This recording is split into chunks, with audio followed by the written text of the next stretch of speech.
Oh, hey there. Didn't see you come in. Got a quick lesson for today. Today we're going to understand Pythagorean Theorem.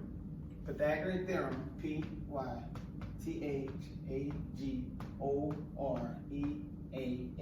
Pythagorean Theorem.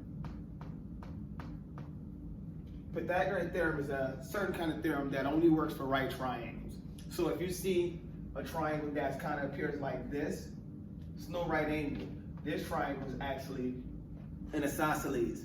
Since it has these type of angles, we could not use Pythagorean theorem. So now that we quickly got that out of the way, let's look at a right triangle. You can always identify a right triangle based on this little square that you'll find in one of the corners.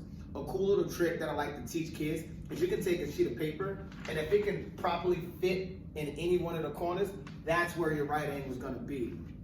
In Pythagorean theorem, our right angles have a special type of leg. We know that all triangles have 3 legs, right?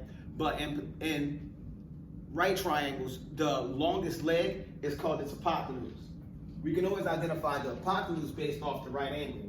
Your right angle will always point at your hypotenuse. The key thing about the hypotenuse is when you go to apply Pythagorean theorem, your hypotenuse will always be C, meaning that either leg can take on a variable A or B interchangeably. So we're going to make this leg A and this leg B. Now for the formula for Pythagorean theorem, it states that A squared plus B squared should always equal C squared.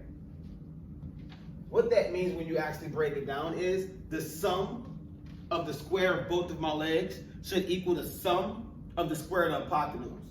So if I gave you a triangle that had the side lengths 6, 8, and unknown, pause for a second. We kind of know something about that little question mark. It's directly across from my right angle, so now we can name that guy C.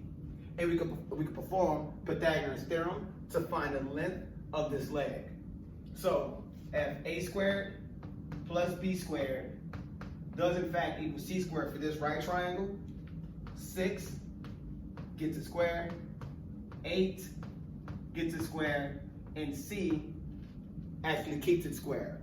So 6 times 6 gives me 36, plus 8 times 8 gives me 64, and that all has to equal C squared.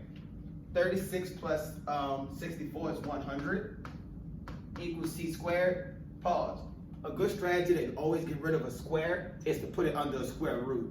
Squares and square root work as inverse operations. So if I put C squared under a square root, I gotta do the exact same thing to my 100. The square root of C squared actually cancels out, leaving me with just a C. And we find out that C is equal to the square root of 100. Now we know the square root of 100, right? How do you even say that? The square root of 100 is actually going to be 10, because 10 times 10 equals 100. Our hypotenuse has a value of 10. Congratulations. You only